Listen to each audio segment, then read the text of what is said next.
Hi everyone, welcome to the channel. My name is Nick Cosgrove and I'm back with this week's No Filter Q&A. This is the episode where I answer all questions related to diet, training, and supplementation that I received over the last 7 days from our in-house clients, online clients, as well as a few of our online followers.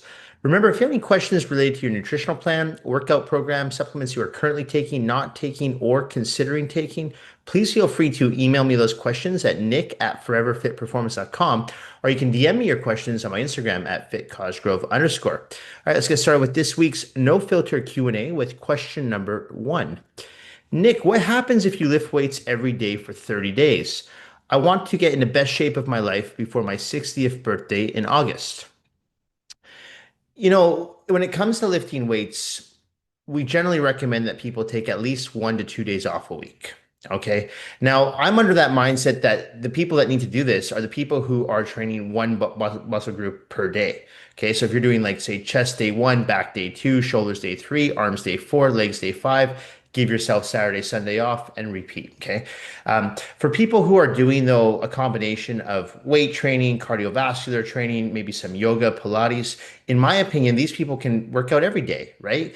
It's exercise. Exercise is good for the body. So when it comes to one specific part of exercise, like weightlifting, I don't think it's a good idea to do it 7 days a week. Okay. I think it's a good idea to give yourself at least that one day off or 2 days off if you can. Now, in your case, you want to work out 30 days in a row. If you're someone who doesn't normally do this, you're risking injury, right? I mean, if you're someone who's going to the gym right now 2 or 3 times a week, you're like, I'm going to take it up to 7 days a week for 30 days, you risk injuring yourself. So I wouldn't advise you to do that. What I would advise you to do, though, is do a combination of different forms of exercise. So as I mentioned, that could be weight training, that could be yoga, that could be Pilates, could be swimming, running, etc. So you're doing something different for your body. You're working your muscular system, but at the same time, you're working your cardiovascular system.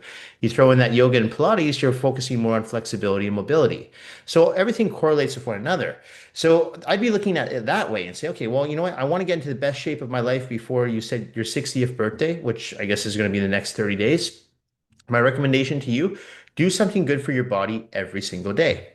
If you feel you need a rest, whether it be mentally or physically, take it. However, I feel like if you're training intelligently and you're approaching your workouts methodically, you're not going to need to take one day off from completely doing any form of exercise. You should be able to do something. Our bodies crave movement. Okay. So rather than do 30 days of weight training, my recommendation to you would be do 30 days of exercise, but mix it up. So maybe 5 days of weight training, one day of yoga, one day of going for a swim, so constantly mix it up. And that way you're not going to overuse your joints, your tendons, and your ligaments. Okay. So when you're doing a weight training session, you're overtaxing your muscular system, but then you do a cardiovascular training system the next day. So you're giving your muscles a break and you're working more of your cardiovascular respiratory system. So that's what I'd be focusing on doing more. I think you'll benefit more from that. And I think you can get great results. Bear in mind, though, your diet has to be in check. You can't outtrain a shitty diet. So if you're going to do this, you want to make sure that you're following a healthy nutritional plan. You want to make sure that you're adjusting your macronutrients accordingly based on what the weight on the scale says from week to week and how your progress photos are looking. Because you should be taking progress photos on a weekly basis just to see how your body composition is changing, in addition to looking at the scale, as well as going by how you feel. Is your sleep on point? Are you recovering enough? So these are things to pay attention to as well. Again, this is something that I wouldn't go in completely blindly. If you're someone who is new to weight training or completely new to exercise in general, you're going to save a lot of time. You're going to save a lot of trial and error by working with a reputable, knowledgeable, and experienced coach.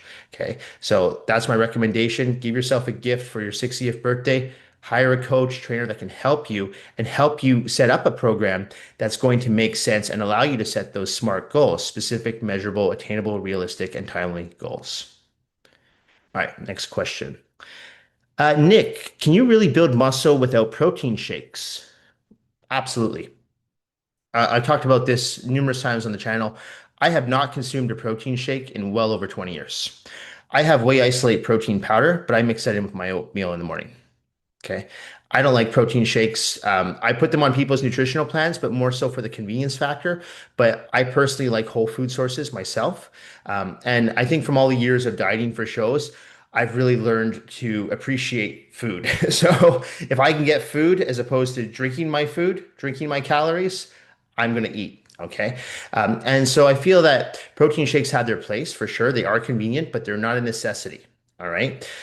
Really, it comes down to whether or not you as an individual can actually pre-make all your meals ahead of time. Because a lot of people struggle with that. A lot of people struggle with getting those 5 to 6 meals in each day, never mind preparing those 5 to 6 meals. So a protein shake is easy. I mean, you just throw a scoop of protein powder in, mix it with some water or some almond milk, and down it. It's easy to get a good, clean source of protein. If you are having a good, clean source of protein, like a whey isolate that I've talked about in the past. So they're not necessary. They are convenient. They won't hurt your gains, but without them, you're not going to lose your gains as long as you're getting enough protein for your muscles. So generally for most people that I work with, I start everyone off with a basic formula. If you weigh 200 pounds, I'll take your weight and I'll times that by 1.5. And that's the amount of protein that you're going to have in your nutritional plan. Okay. So if you're 150 pounds, I take your weight times it by 1.5, and that's how much protein you're going to have in your nutritional plan. And then you make tweaks and revisions along the way. But protein shakes are not necessary. Okay. Like I said, they're more of a convenience. So if you're someone who's working out in the middle of your day and you're in between meetings, it's just easier down that protein shake really quickly. But I would not count it as an actual meal. Unless, of course, you're throwing things like oats in, blueberries, maybe a natural peanut butter. So then you're getting a good evenly spaced out meal of protein, complex carbohydrates, and healthy fats, then sure, it could be a meal then. But if you're just having the protein shake itself, just protein powder, water, and almond milk, I wouldn't call that a meal. It is, again, just a protein shake, not necessary, no. If you're on a budget, my recommendation is to put your money towards whole food sources because you'll get way more out of those whole food sources than you ever will from protein powder. All right. Nick, are there any muscle building myths that experts claim are bro science that you yourself still believe to be true? I'm not sure if I quite understand your question. I think you're talking about the bro science facts that there's a lot of people out there that try to debunk those. And, I'm one of those guys. There's a lot of bro science out there that I debunk all the time. But I know in the new age of these social media experts, I call them, that say a lot of things that we used to do in the past are garbage. And I say we as in bodybuilders from the 90s and early 2000s, our methods are outdated. And look, there's a lot of methods that are outdated for sure, but there are a lot of methods that people say don't work that are tried and true, and they do work. One that comes to mind, cardio in a fasted state. You get a lot of these experts out there these days saying, doesn't matter when you do cardio, just do your cardio and you'll burn fat. Not true. If you do your cardio in a fasted state, whether that be first thing in the morning on an empty stomach or immediately after your weight training workout where you're depleted, okay, you're going to utilize fat as your primary fuel source. So you're going to burn fat more efficiently. Will you burn fat if you have a meal before you go do cardio? Yeah, of course you're going to burn fat, but it's going to take your body a little longer to break down the carbohydrates that you've just had in your meal pre-cardiovascular session. So your body's going to utilize the carbohydrates first, and then it'll go to burn the fat. So both will burn fat, but if you want to burn fat faster and more efficiently, you're better off doing it in a fasted state. But again, you get a lot of these new age social media experts out there that say, no, that's not true. Just do cardio and you'll burn fat. Look, I've done this for years. It's a tried and true method. It works. So cardio in a fasted state works. Cardio in a non-fasted state will work, but one will get you the results faster than the other. Who doesn't want faster results? So you might as well do the cardio in a fasted state or in a depleted state after your weight training session so you'll burn fat more efficiently. Okay. Another one that comes to mind actually is when it comes to overtraining. Now, this is a big one, especially with this new age of snowflakes out there they're afraid they're going to lift one more extra set and they're going to overtrain and they're not going to grow. Not true. It really takes a lot for you to overtrain. I have yet to meet a single person in 20 plus years of doing this job that overtrains. Most people undertrain. Okay. If you're training smart and you're approaching your workouts in a methodic way. Okay, you have a game plan, what you're going to do. Your training split is set up properly. You're working one muscle group per day, per week. Okay, you're not going to overtrain. But if you go in the gym and you keep doing the same thing day in, day out, yeah, you're going to overtrain. You're going to injure yourself. You're putting those muscles through the same planes and range of motion day in, day out. That doesn't make any sense. But if you're doing bench press on a Monday and you're doing a seated row on a Tuesday and you're doing a lateral raise on a Wednesday, guess what? Those are three different muscle groups. Yes, you're using the same muscle groups as synergist muscles, but they're three different muscle groups. So you're isolating more on a bench press, your pecs. You're hitting your rhomboid scapula and lats when you're doing a row, and you're hitting your medial deltoids when you're doing a lateral raise. So if you're approaching your workouts like that and you're following a proper training split, you're not going to overtrain. If you're getting in enough nutrients and you're getting enough sleep, recovery, water, you're hydrating your body, you're supplementing correctly with essential vitamins and nutrients, you're not going to overtrain. But if you're not doing these things, you're going to overtrain. So that's another one. These muscle building myths when people go, you want to be very careful. You want to keep it to maybe 10, 12 sets per muscle group. You don't want to overtrain. I disagree with that. Okay. I think most people undertrain and don't train enough. So if you're one of those people that's worried about overtraining, you really have to step back and look at your workouts and go, oh, wow, am I in the gym doing chest 4 times a week? Am I training back for 2 hours a workout? Right? Am I doing 3 hours of cardio a day? In that case, yeah, you're overtraining. Okay. But if you're doing a 45, 60-minute chest workout once a week, you're not overtraining. If you're doing a 45-minute arm session once a week, you're not overtraining. If you do an hour and 10 minutes of leg workout with quads, hamstrings, glutes once a week, you're not going to overtrain. Okay. If you're getting enough protein, complex carbs, healthy fats, you're going to recover and you're going to feel good. If you feel good, you're going to grow in the gym. You're going to have lots of energy. So that's another one. There's probably a few more out there, but the ones that come to mind right now are the overtraining factor and the cardio in a fasted state. I'm a firm believer that performing cardio in a fasted state works, and I'm a firm believer that most people don't even get anywhere close to overtraining. All right. Nick, what happens if you stop eating sugar? Sorry, what happens if you stop eating sugar for 7 days? I want to try a 7 day sugar cleanse to see how my body responds. So, if you're someone who consumes a lot of sugar, whether it's natural or processed or a combination of the two, the first 7 days are going to suck. You're going to get headaches. You're going to be moody. You're going to be irritable. You're probably going to be sleep deprived. Your hormonal levels are going to be all out of whack because sugar is detrimental to our bodies. So if you've become someone who's almost addicted to it and you need more of it every day, whether it's to wake you up or whether it's just to suppress your hunger or stop blood sugar levels from dropping or rising or insulin levels from spiking, you're going to have to go through hell to get your levels back on track, whether they be your hormonal levels, your blood sugar levels, or your insulin levels. Okay. So those first 7 days are going to be hard. It's like same thing as like someone who's an alcoholic, taking alcohol away.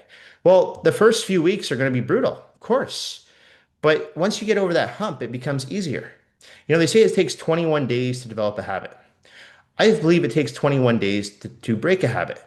So if you can stay consistent for 3 weeks of limiting your sugar, not eliminating your sugar, because don't forget, your body does need some sugar. And I talked about this last week on the channel that our body does need sugar. For an active female, 25 grams per day. For an active male, 30 grams per day. And I'm talking natural sugar. I'm not talking processed sugar. So you don't want to eliminate sugar completely, but you want to limit sugar. Okay. So I don't feel that it's good to completely take out anything, whether that even goes to saturated fats, trans fats, simple carbohydrates. I think it's good to have a little bit of everything in there, okay, in your body. So if you're going to go on a sugar cleanse, which I think is great, but I don't think you should eliminate sugar completely. I think you should just limit it. Be very wary of what to expect, okay? And like I said, you're going to get headaches, you're going to be irritable, you're going to be moody, you're going to have very low energy, you're going to be sleep deprived. These are all normal factors to happen, that will happen, I should say, when you're taking something that your body's become so reliant on for maybe in your case, years, right? So you're taking that away. So you have to be patient. Okay. So usually when I'm trying to limit someone's sugar intake, and if I'm working with someone who is having, let's say, 100 grams plus of sugar a day, and believe it or not, there's a lot of people out there who consume tons of sugar. It's the number one thing that I see people doing wrong on their diet plans. When people come to work with me and I say, send me 3 days of what you're doing. And they're like, well, I think I'm having too much carbs, or maybe I'm having too many calories. I'm like, no, you're having too much sugar. 9 times out of 10, it's too much sugar. And sometimes people go, well, I don't have a lot of junk food. I don't have a lot of like not chips. I don't have a lot of cookies. I don't have muffins. I'm not the person that goes and, goes to Starbucks and has whipped cream on everything. I'm like, it's not that type of food I'm talking about. but you're out there having regular ketchup and you're putting it on everything. You know how much sugar's in regular ketchup? They add sugar to tons of condiments. So they add sugar to tons of the foods that you eat. So you have to be very wary of that and read your nutritional labels, okay? Because they can hide it. Okay. God, one can of Coke is like 30 grams of sugar. So you have to watch your sugar intake. But if you're trying to reduce your sugar intake, my recommendation to you would be to, if you're someone who's consuming a lot of processed sugar, is to slowly transition to natural sugar. So if you are that person that's having 100 grams of sugar per week or per day, I should say, my recommendation is to take that sugar down. Don't take it out completely yet. Start to lower it down. You want to taper it down and start increasing your natural sugar. So that can come from fruit, right? That's a great way to get some natural sugar in. And then once you start, playing with those numbers, taking down your processed sugar, increasing your natural sugar, you can start to slowly taper that down completely too. So you can start to lower your natural sugar. That should help with headaches, sleep deprivation, irritable, if you're irritable, moody, because you want to make sure that you don't just take everything away. That's not a good idea. Okay. I'm talking about in the case of sugar. I'm not talking now about, people who are addicted to alcohol or drugs. I'm talking about people who are addicted to sugar. In my experience, taking it completely away right away is not a good idea. Okay. It's going to backfire and you're setting yourself up for failure. So do it correctly. First, look at your processed sugar, start to take that down. Okay. While you're doing that, increase your natural sugar intake. So have more fruit. God, even if it's having fruit like pineapples, papaya, mango, which is fruit that I never put on anyone's plan. However, I will do it if I am working with someone who is addicted to sugar because I want to get the processed sugar down and I want to increase the natural sugar. Once I'm able to do that and almost eliminate the processed sugar completely from their diet, unless they're having a cheat meal, then I start to taper down on the natural sugar. Okay. And that works for most people. Okay. It's easier. It takes a little longer than 7 days, but it's easier to do. And you don't have to deal with all the adverse side effects that you get from taking sugar completely out. Okay. So I wouldn't recommend doing that. I don't really recommend any cleanses, to be honest. Um, I feel that in most cases, they end up backfiring long term. All right. Okay. Nick, what does it really take to go from fat to fit? I keep seeing conflicting information online and I'm not sure where to start. Well, you have to have a game plan, right? And your game plan is going to look very different than your friend's game plan, okay? Because you're an individual. You have different goals. Yes, you might have the same goal as someone else who wants to lose 10, 15 pounds, but you're also a different person. You have different genetics. You have different lifestyles, right? You have different daily caloric needs. If you're someone who's very active, and I don't just mean in the gym, but if you have a very active job, you're going to require more calories than someone who has a fairly sedentary job. Okay. So you have to first have a game plan and you have to be completely honest with yourself. And you have to say, okay, I know I don't feel good in my body. I actually put a post up about this earlier this week on my Instagram or last week. And I want to feel better in my body. So how am I going to get from point A to point B? You have to have a game plan. Now, if you're going to do this on your own, then you're going to have to do your research. You're going to say, okay, what's it going to take to get from point A to point B? What's my daily macronutrient intake going to have to be? Okay. What's my daily training schedule going to have to be? Okay. How much time can I commit to exercising? Whether that be in the gym or outside of the gym. How much time can I commit and dedication to my diet? Whether that be in the kitchen preparing your meals or even when you're on the go in between meetings and you need to grab something outside. Okay. So you have to be very aware of what it's going to take. And it's not going to be easy. So to go from someone who's, let's say you're a guy and you're walking around at 40% body fat and you want to bring that down to 18% body fat or 12% body fat, you have to be realistic and you have to set realistic expectations. And talking about those SMART goals, the specific, measurable, attainable, realistic, timely goals, you have to ensure that you're constantly meeting those goals. So you have to do check-ins. Okay, this week my goal is to lose 2 pounds. Did it. Great. Next week, I'm not overly concerned about the weight I lose, but I want to make sure that I get in at least 5 of the 6 meals that I'm supposed to have. Because a lot of people, when I work with them on a nutritional plan, so I give them a 6 meal plan, they struggle to get all those 6 meals in. It's not because they're not hungry, it's because they have a hard time preparing their meals ahead of time. So like, okay, your goal this week is to try to get all those 6 meals in. I don't care if the weight goes up or weight goes down. That's our goal. Because once we can achieve that goal, it becomes a habit. And now they're having those 6 meals daily. Okay. And then the next goal could be, okay, you know what? The following week, I only got in 3 workouts, but my goal is to get 5 workouts. So we're not going to be satisfied unless we get in a minimum of 4 and even better, 5 workouts the following week. So you keep setting goals. You set smart goals and you have short-term goals and long-term goals. But if you kind of go in at it and go, okay, I want to get from 40% body fat down to 12% body fat, I'm just going to go to the gym and start doing cardio. I mean, that might work to a degree, but the problem with that is that you're going to hit a plateau along the way. And when you hit that plateau, it's very difficult to troubleshoot and figure out what you have to do because you never had a game plan as to what would happen if this happens, what's going to happen if this happens. Sports teams do this all the time, right?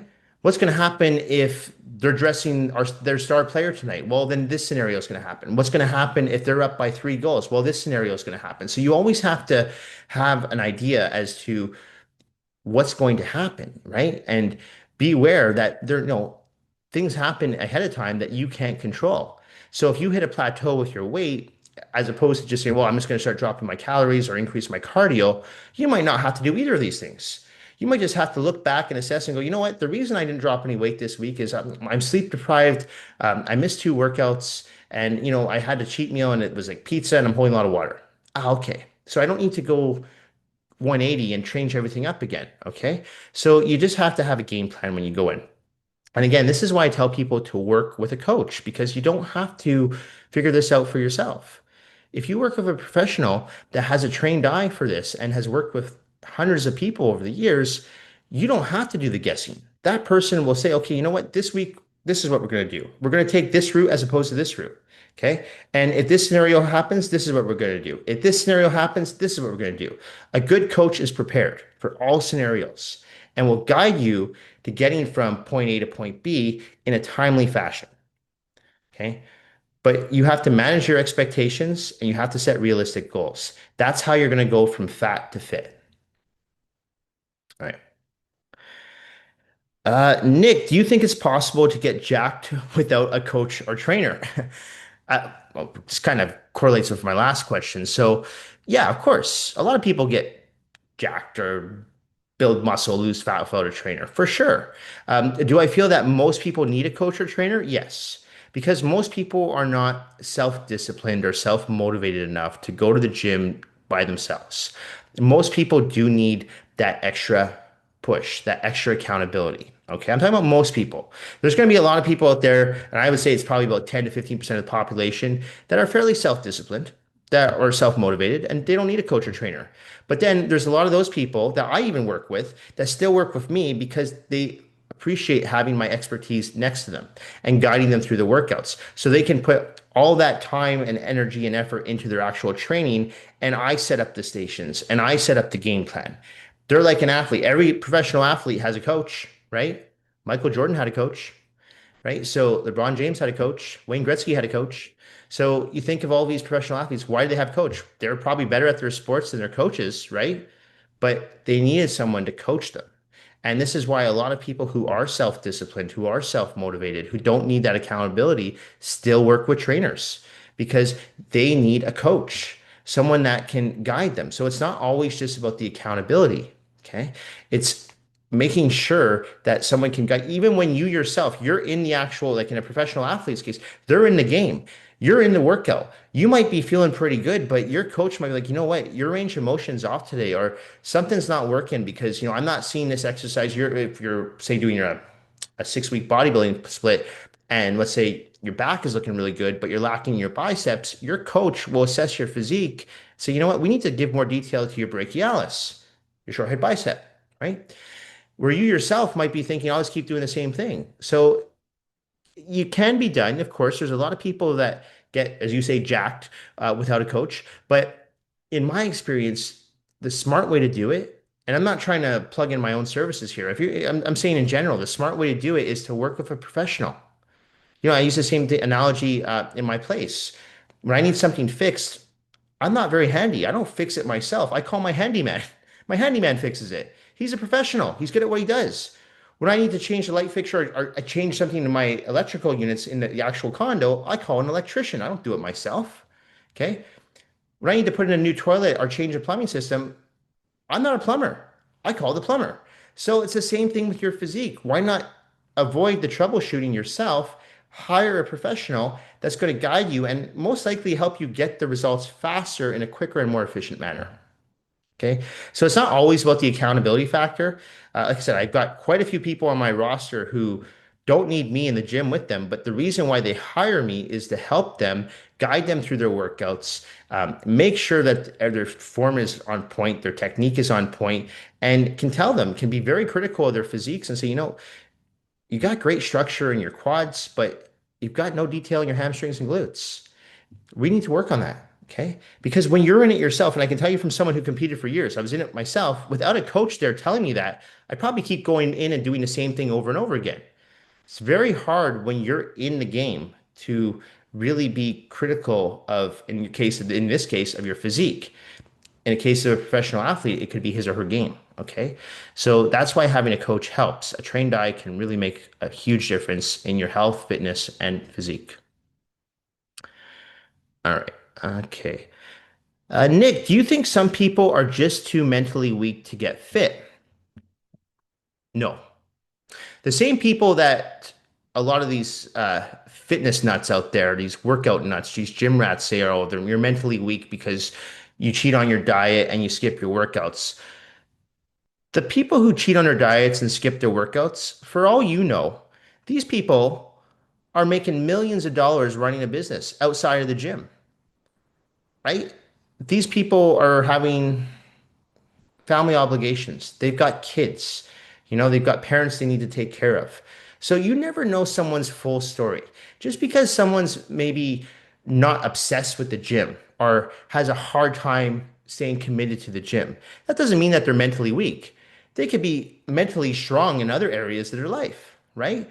So, and this is where I get aggravated because I see a lot of people in my industry, other trainers, and they kind of shame clients for skipping workouts or shame people for cheating on their diets. I'm like, what if these same people who you're shaming, who, let's say they run a business and they're making seven figures easily a month, never mind a year, a month, or they started shaming you, say, why aren't you making seven figures a month? What's wrong with you? Why are you not a millionaire? Same thing. So you shouldn't shame someone because they're not disciplined with their training or they're not committed to their diet, especially if you work in this industry. Your job is to motivate, educate, and inspire people, not shame them. Okay. So I've never thought that clients of mine who maybe skip a workout or cheat on their diet are mentally weak. Absolutely not. Okay. This is an area in their life that is not necessarily a strong area in their life, but they're stronger in other areas in their life. Trust me. I work with a lot of people who make a lot of money, and when it comes to the gym, that's not their thing. But when it comes to business, they're running laps around most people. Okay. And they're not out there shaming people. So, no, I don't think someone's mentally weak.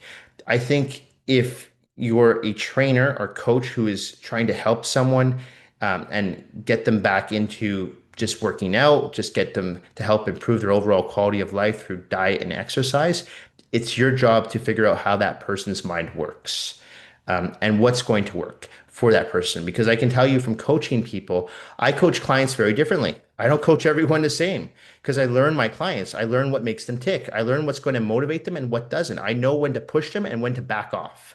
Okay. And that takes years of experience of working with people and understanding different personalities. Okay. But I don't think that someone is mentally weak because they don't go to the gym 5 days a week. And I don't think someone's mentally weak because they can't stick to a clean diet year round. Okay. So I think the whole shaming has to stop. I mean, we're not body shaming people as much anymore. So why are we shaming people who are not as disciplined with their diet and training? This to me makes no sense. Okay. So no, I don't think someone's mentally weak because they're not obsessed with going to the gym and every once in a while they like to have a cheeseburger and fries. Okay.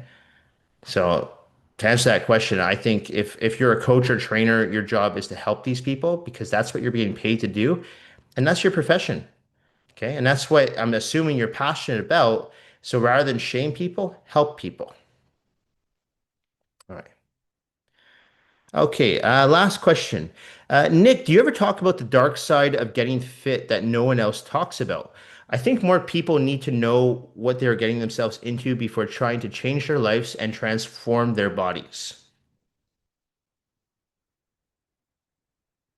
Um, I kind of understand what you're talking about. I mean, of course, I've seen dark sides to this sport, okay, whether it be through the anabolic steroid use or abuse, okay, whether it's people becoming so obsessed with their bodies and physiques, it's body dysmorphia, where they won't go out and eat with their friends and family members.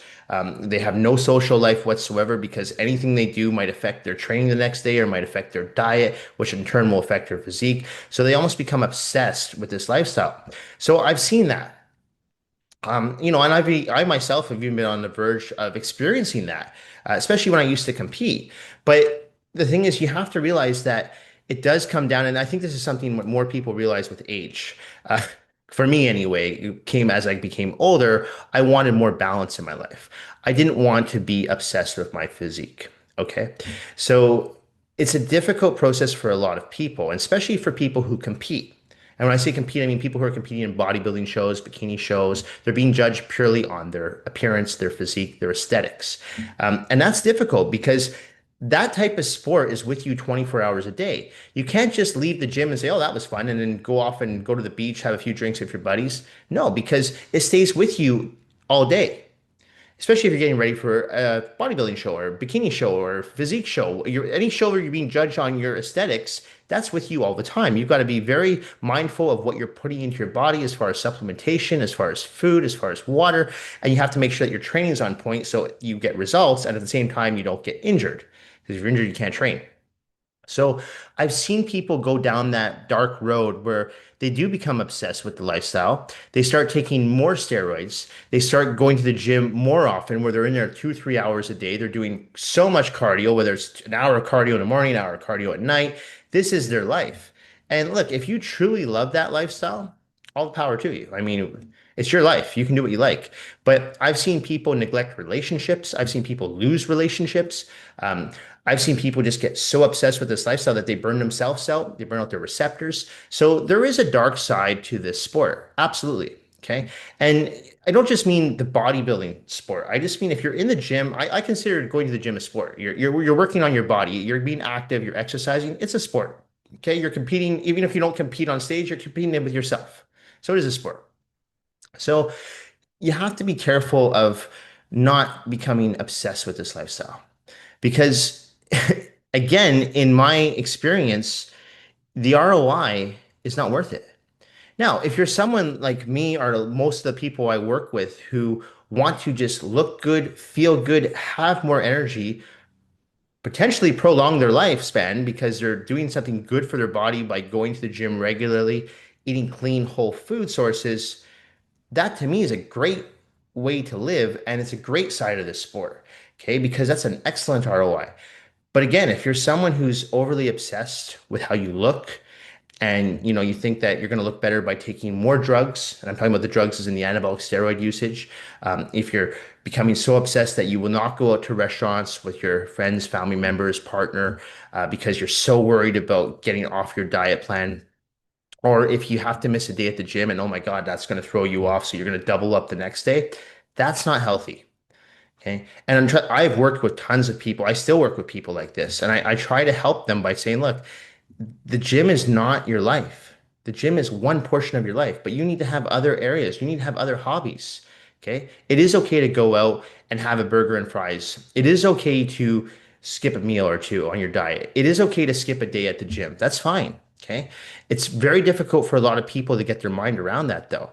But it's a psychological hump. And it's something that I do work with quite a few people who, God, if they could, they train with me 7 days a week. And I say, well, that's not good. Give yourself a day off. Give yourself 2 days off. Okay. Yeah, I want you to go and I want you to have a few drinks with your friends. Go do that. Okay. If you are competing in a bodybuilding show or fitness show, yeah, maybe you're not going to be able to do that for a few weeks, but as long as you know there's an end to that and that you can go back to having those social events, that you can go back to, eating whatever you like sometimes, like every like few days, if you want to have a cheat meal or two, you can do that. You can go out, you can miss a week at the gym and nothing's going to happen. I try to coach people so that they develop that type of mindset. Okay. Because when you become obsessed with this sport, the ROI, it's not worth it. I promise you, it's not. Anyway, that's it for this week's No Filtered Q&A. This episode will be going up on Monday, July the 7th. As a reminder, if you have any questions related to your nutritional plan, workout program, supplements you are currently taking, not taking, or considering taking, please feel free to email me at nick@foreverfitperformance.com, or you can DM me on my Instagram at fitcosgrove_. Thank you all for watching. Thank you for supporting my YouTube channel, my online coaching business, as well as my in-house coaching business here in Vancouver, British Columbia. I truly do appreciate all the support and feedback that I receive from each and every one of you. I will see you all next week. Thank you all again. Bye for now.